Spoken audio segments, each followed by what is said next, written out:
Jóvenes, sean bienvenidos a este nuevo ciclo regular que ofrece el CEPRUNAP. Soy el docente Leonardo Díaz Ramírez, docente del curso de Historia Universal. En esta oportunidad vamos a hacer un repaso de todo el proceso de la Historia Universal para tratar de ir mejorando nuestros conocimientos. Dentro de ese proceso vamos a mirar, por ejemplo, cómo nuestro globo terráqueo ha ido pasando por ciertos estamentos de vida. En ese proceso vamos a mirar, por ejemplo, teniendo acá un pequeño resumen de las llamadas periodificaciones o eras geológicas. Vamos a tener que en un primer momento, al periodo arcaico, donde van a ir apareciendo microorganismos, o sea, animales unicelulares como algas, moluscos, etcétera, etcétera. Luego, el periodo primario, donde van a ir apareciendo los peces. Posteriormente, el secundario, donde aparecen los reptiles. Y en el terciario aparecen los mamíferos, que van a dar inicio, a través de los llamados monos antropoides, la aparición de especies como el chimpancé, el orangután, poniendo como ejemplos, que va a ser prácticamente el inicio de nuestra cadena evolutiva. Y a través de las mutaciones, ya en el periodo cuaternario, va a ir apareciendo el hombre. Cuando aparece el hombre, va a aparecer la llamada prehistoria. Dentro del proceso de la prehistoria hay dos periodos importantes, una edad de piedra y el otro la edad de los metales. En la edad de piedra aparece primero el llamado paleolítico, donde el hombre es nómada, o sea, errante, no tiene domicilio fijo, va a migrar de un lugar a otro para poder alimentarse. La otra característica, el uso, por ejemplo, de la piedra tallada. No hay que olvidar que el hombre, para poder subsistir, su economía se basaba básicamente en la recolección y ha tenido que crear instrumentos de caza y al mismo tiempo de defensa para poder cazar animales. Y de ahí vamos a tener la aparición de la piedra en sus diferentes formas, como raspadores, cuchillos, hachas, etcétera, etcétera. Y el otro factor, la otra característica es la llamada recolección, que acabo de mencionar. El hombre, para poder subsistir, ha tenido que recolectar, ¿no?, sus alimentos migrando de un lugar a otro. De ahí el término de nómada o nómade. Luego, en el proceso de evolución, el hombre pasa al siguiente periodo, llamado mesolítico. ¿En qué se caracteriza el mesolítico? Aquí vamos a tener un periodo de seminomadismo, donde el hombre va a ingresar a un lugar, va a permanecer un buen tiempo y en relación a los cambios de estación va a tener que migrar de un lugar a otro. Cuando hablamos de la horticultura, estamos hablando de una agricultura netamente primitiva, de tal manera que eso vienen a ser los pasos importantes que el hombre genera en su proceso de desarrollo cultural. El siguiente periodo se relaciona con el llamado neolítico. Aquí el hombre es cuando logra un progreso cultural importante, porque aquí van a aparecer el llamado sedentarismo. El hombre se posesiona en un determinado lugar, permanece permanentemente y logra un paso importante, por ejemplo, con la tecnificación de la llamada agricultura. Otra característica tenemos el uso de la piedra pulida. Si en un primer momento el paleolítico ha usado la piedra tallada, en esta oportunidad vamos a tener a la piedra pulida, de mayor acabado, técnicamente, mejores dardos, etcétera, etcétera. Y un hecho o una característica también importante, la aparición de aldeas. Esto va a tener que ver posteriormente con el proceso de la tecnificación en el campo, por ejemplo, de los metales. Siguiente periodo tenemos el llamado neolítico, que viene a ser una etapa intermedia entre la edad de piedra y la edad de los metales. El siguiente periodo es un periodo de logro cultural, ya que el hombre va a empezar a conocer a los metales. Primer metal que descubre el hombre, cobre. Segundo metal, el bronce, y posteriormente el hierro. Esto genera un avance, la aparición de pequeñas ciudades y que conlleva posteriormente a la aparición de las grandes culturas, tanto en Oriente como en Occidente. Como vemos acá, en el lado occidental vamos a tener a dos culturas que se desarrollan, como es la cultura griega y la cultura romana. En la parte de Oriente tenemos a la China, a la hebrea, a la hindú, a los fenicios, a Mesopotamia, a Egipto.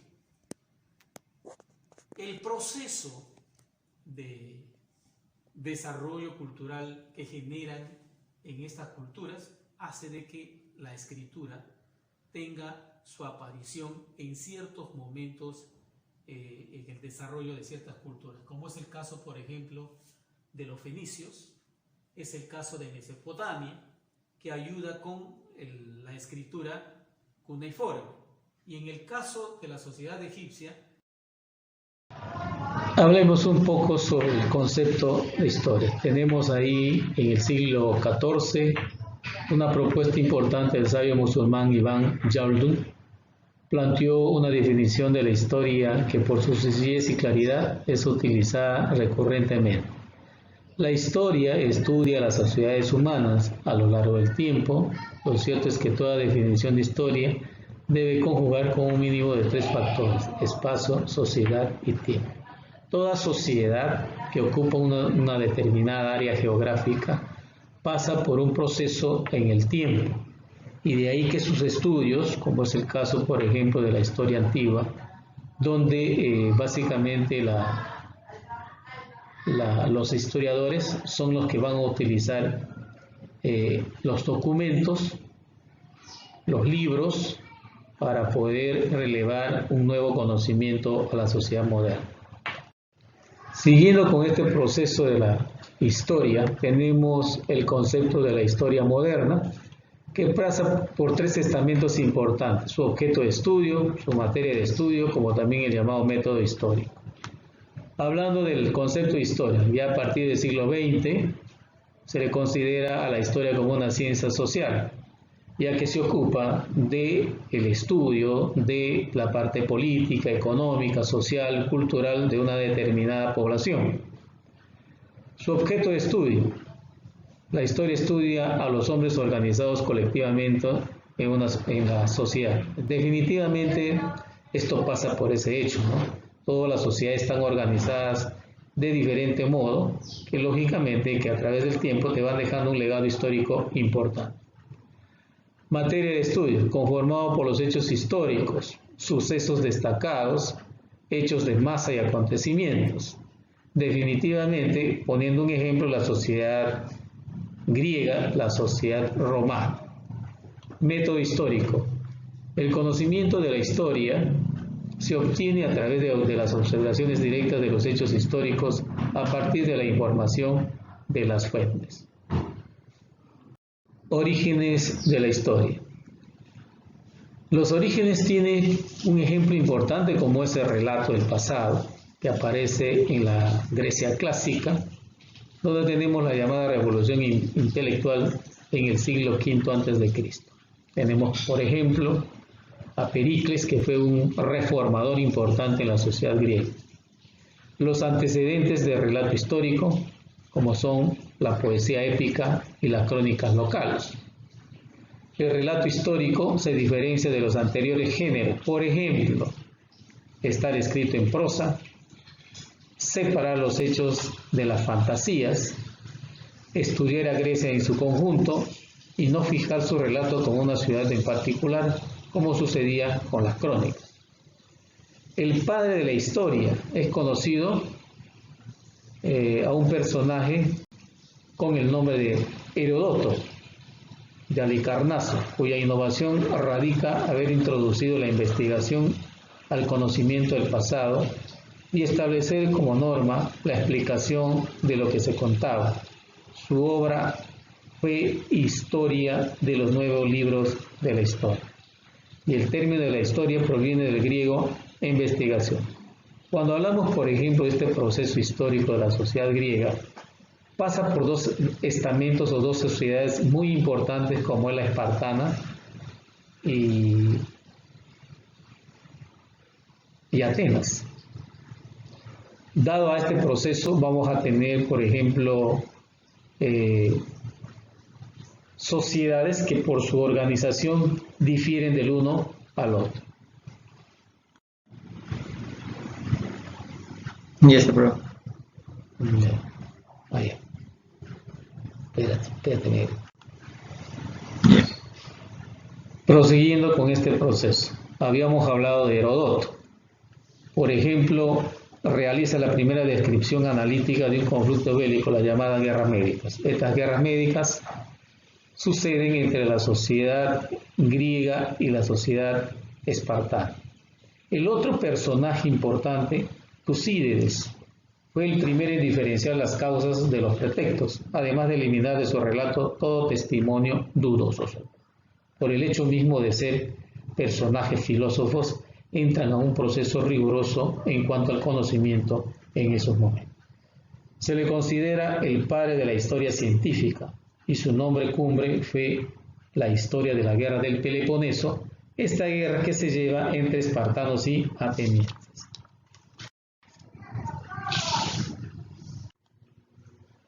Ya está. Fuentes orales de valor excepcional, ya que hasta el siglo XX la mayoría de la población mundial era analfabeta. Pueden ser testimonios directos, cuando hablamos de testimonios de los personajes, de los protagonistas en el acto, cuando se lleva a cabo un determinado conversatorio, un determinado acontecimiento. Tradiciones orales, tenemos ahí las leyendas, mitos, cuentos, canciones, que básicamente se van a dar de tradición de una sociedad a otra. Fuentes materiales, reconstruyen la vida material estudiadas preferentemente por la arqueología. Por ejemplo, citemos algunos ejemplos: objetos de artes, herramientas, restos humanos, cualquier resto de presencia humana. Tenemos, por ejemplo, los grandes basurales como los conchales, las huellas y los coprolitos. Cuando hablamos de coprolitos estamos hablando de heces fosilizadas de animales como del hombre moderno. Son lugares, por ejemplo, conocidos como letrinas, donde puede suceder algún tipo de accidente donde pueden caer, por ejemplo, collares, aretes, etcétera, etcétera. Iconografías, destacan las imágenes y obras artísticas como las pinturas, las esculturas, los murales. Un ejemplo, la sociedad clásica griega, como también la sociedad romana. Fuentes audiovisuales, todo elemento tecnológico creado por el hombre hoy en día. Por ejemplo, tenemos la radio, la televisión, donde se graba elementos importantes, como por ejemplo, por citar un ejemplo, las películas de la Segunda Guerra Mundial, ¿no? Son repetitivas en la televisión como también en los cines. La heurística es el arte de buscar información, todo tipo de disciplina para poder reunir fuentes necesarias de conocimiento para la investigación. En el siguiente proceso, cuando hablamos de la historia y las ciencias, tenemos los estudios interdisciplinarios. Por ejemplo, tenemos la sociología, que estudia la organización y transformación de la sociedad. La economía estudia los procesos productivos y la distribución de la riqueza. La arqueología estudia la sociedad a partir de sus restos materiales, toda evidencia en cuanto a un tipo de conocimiento o un tipo de herramienta. Geografía estudia la relación entre la sociedad y el medio geográfico. Todas las sociedades en el mundo ocupan un lugar importante. Así el africano, así el amazónico, nos van a dar conductas culturales muy diferenciadas. La antropología estudia la evolución del ser humano desde el punto de vista biológico y al mismo tiempo cultural. Bien, vamos a entrar, o siguiendo con este proceso, vamos a hablar de las disciplinas auxiliares. Estas disciplinas auxiliares son elementos de apoyo que tiene el historiador para un nuevo estudio. La diplomacia, la numismática, la xilografía, paleografía, epigrafía y la llamada criptografía. Entonces son elementos importantes que el historiador toma para mejorar su conocimiento en cuanto al estudio de una determinada cultura. Genealogía estudia la filiación de los seres humanos, la descendencia, la herencia de las familias. La heráldica estudia símbolos de los escudos, como también la parte de los blasones. Cuando hablamos de los blasones estamos hablando de las partes de un escudo. Así el escudo peruano tiene 3 partes importantes. A eso se le conoce como blasones. También tenemos la filología, que estudia las culturas a través de sus lenguas, las diferentes lenguas en el mundo. La vexilología, dedicada al estudio de las banderas. Y la cronología, o sea, el espacio y el tiempo de una determinada sociedad. Existen 2 tipos de técnicas de datación para saber la fecha o el fechado o la antigüedad de un determinado vestigio. Tenemos, por ejemplo, el carbono 14, donde hablan de que este elemento se encuentra en todos los organismos vivos. Y al morir una persona, lógicamente los niveles de carbono van a descender. Con eso se va a saber su fechado o su antigüedad en cuanto a un determinado vestigio. Luego tenemos la llamada termoluminiscencia. Todo elemento de arcilla, objeto de arcilla creado por el hombre, al ser calentadas, van a emitir un tipo de luz. Y a través de este proceso también se va a encontrar su antigüedad.